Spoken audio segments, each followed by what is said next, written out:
नमस्कार, आदाब, जय भीम, जोहार। मेरा नाम है विशाल आज़ाद। आप देख रहे हैं न्यू मिशन टीवी। साथियों, अभी हमारे साथ हैं जिला महाराजगंज से आज़ाद समाज पार्टी युवा मोर्चा के जिला अध्यक्ष सुमित पासवान जी। साथियों, आजकल चंद्रशेखर आज़ाद समाज पार्टी के राष्ट्रीय अध्यक्ष जो देश और प्रदेश में लगातार मेहनत और संघर्ष करते हुए नजर आ रहे हैं और सोशल मीडिया पे आप लोग उनको देख भी रहे होंगे। अभी हाल ही फिलहाल साथियों उनका एक ऐलान आया है, सत्ता परिवर्तन यात्रा। साथियों, चंद्रशेखर आज़ाद सत्ता परिवर्तन यात्रा का ऐलान कर दिए हैं और 4 जून से शुरू होने वाला है। साथियों, तमाम बातें पार्टी को लेकर के, समाज को लेकर के आज हम सुमित पासवान जी से बात करने की कोशिश करेंगे। सबसे पहले सुमित पासवान जी, आपका मेरे चैनल पर बहुत बहुत स्वागत है।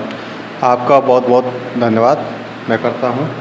आजकल जो आपकी पार्टी आज़ाद समाज पार्टी है, चंद्रशेखर आज़ाद तमाम बिगुल फूंक रहे हैं, रैलियां कर रहे हैं बड़ी बड़ी, और लाखों की संख्या में लोग जुट भी रहे हैं। ऐसा लग रहा है कि 2027 में होने वाले विधानसभा चुनाव में बहुत बड़ा परिवर्तन होने वाला है। चंद्रशेखर आज़ाद की इस मेहनत को और संघर्ष को देखते हुए आपको क्या लगता है, क्या चंद्रशेखर आज़ाद 2027 में बहुत बड़ा परिवर्तन करने वाले हैं? बिल्कुल, भाई ने ऐलान किए हैं कि सत्ता परिवर्तन 2 जून से, और ये सत्ता परिवर्तन बहुत बड़ा रैली है का, और इससे यह साबित होगा कि जो बहुजन समाज जो हैं, SC ST माइनॉरिटी के जो लोग हैं, उनके घर, उनके गांव, डोर टू डोर जाके हम लोग उनको बताएंगे, दिखाने की कोशिश करेंगे कौन का अधिकार, कौन उनके लिए अधिकार के लिए लड़ रहा है, कौन उनके शिक्षा रोजगार के लिए बात कर रहा है, कौन दिन रात चल रहा है सड़क पे, कौन उतर रहा है, कौन धूप में और कौन AC में बैठा, सब कुछ हम लोग को पता है। लेकिन ज़रूरी भी है सत्ता परिवर्तन के लिए, क्योंकि राजा कब तक, एक ही राजा कब तक राज करेगा? क्योंकि राजा हमेशा, जैसे बाबा साहब ने कहा था कि रानी के पेट से वह नस्लें मैं काट दिया हूँ कि अब राजा का बेटा राजा नहीं पैदा होगा। और ठीक उसी प्रकार से ये राजतंत्र है, लोकतंत्र नहीं है, सॉरी ये लोकतंत्र है, राजतंत्र नहीं है। जनता तय करी कि इस गद्दी पे कौन बैठेगा। ये जो सत्ता परिवर्तन यात्रा है, ये सत्ता परिवर्तन यात्रा क्या है और इसकी क्यों आवश्यकता है? देखिए, इसकी आवश्यकता इसलिए है क्योंकि भाई ने ऐलान जो किया है, आप लोग तो जानते ही होंगे, देखे भी होंगे, हमारे समाज पे इतना शोषण अत्याचार हो रहा है। अभी कहीं भी चले जाइए, आप देख लीजिए, कहीं भी किसी भी गांव में हमारे समाज के लोग दबे कुचले लोग हैं। कोई मामला होता तो उनके ऊपर, उनके खिलाफ न्याय नहीं मिल पाती है।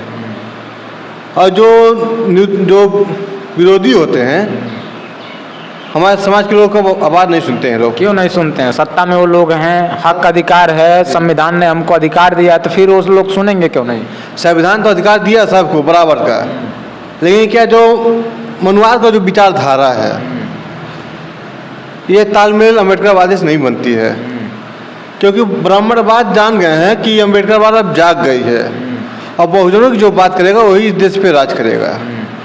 क्योंकि तो बहुजन की बात तो अखिलेश यादव भी कर रहे हैं, बहुजन की बात तो योगी आदित्यनाथ भी कर रहे हैं, बहुजन की बात सदियों से मायावती जी भी करती आ रही, तो फिर चंद्रशेखर ही क्यों?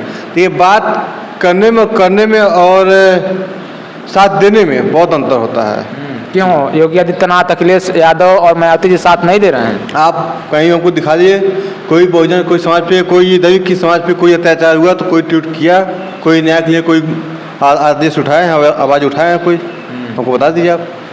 आता तो रहता तमाम नेताओं का। क्या रहता है? कोई कुछ नहीं रहता है। मैं जब तक मैं जानने लायक मैं हुआ हूँ, तब तक मैं भाई चंद्रशेखर आज़ाद को मैं जानता हूँ, बगैर मैं किसी को नहीं जानता हूँ। क्योंकि वह भाई ज़मीनी से अपने गांव से स्टार्ट किए, भाई संघर्ष किए, आज इस मुकाम पे हैं कि ऐसा कोई कोना ना हो कि उनको बच्चा ना जानता हो। इनकी पहचान है, इनकी संघर्ष है। अच्छा, क्या लगता है 2027 में चंद्रशेखर आज़ाद गठबंधन की तरफ जा सकते हैं? देखिए, अभी तो कुछ कहा जा नहीं सकता है, गठबंधन हो या ना हो, कुछ कहा जा नहीं सकता। लेकिन कल या परसों का बयान है चंद्रशेखर का, उन्होंने कहा है कि मैं दरवाजे खोल चुका हूं, यदि कोई आना चाहता है तो उसका स्वागत है, लेकिन मेरा एक शर्त है कि जो बहुजनों के मुद्दे हैं उस मुद्दों से भटका नहीं जाएगा। तो क्या लगता है कि चंद्रशेखर आज़ाद जितने भी तमाम विपक्षी पार्टियां हैं उनके लिए दरवाजा खोल चुके हैं, कोई भी यदि आए तो क्या चंद्रशेखर आज़ाद उसको स्वीकार करेंगे, गठबंधन में लेंगे उनको? जी नहीं, देखिए, मुझे तो लगता है कि गठबंधन तो होगा नहीं। जो पार्टी आज़ाद समाज पार्टी है, पार्टी का नाम ही आज़ाद है, आप जानते होंगे, क्योंकि पार्टी किसी पार्टी के साथ गठबंधन का मोहताज नहीं है। पार्टी इतना बन गई है, पार्टी का इतना क्रेज बढ़ गई है कि सब पार्टी उनके नीचे जो है फीकी पड़ गई है। आप तो देखे होंगे, कहीं भाई जाते हैं तो हमेशा एक वाहन पे सैकड़ों की लाखों करोड़ों की भीड़ लग जाती है।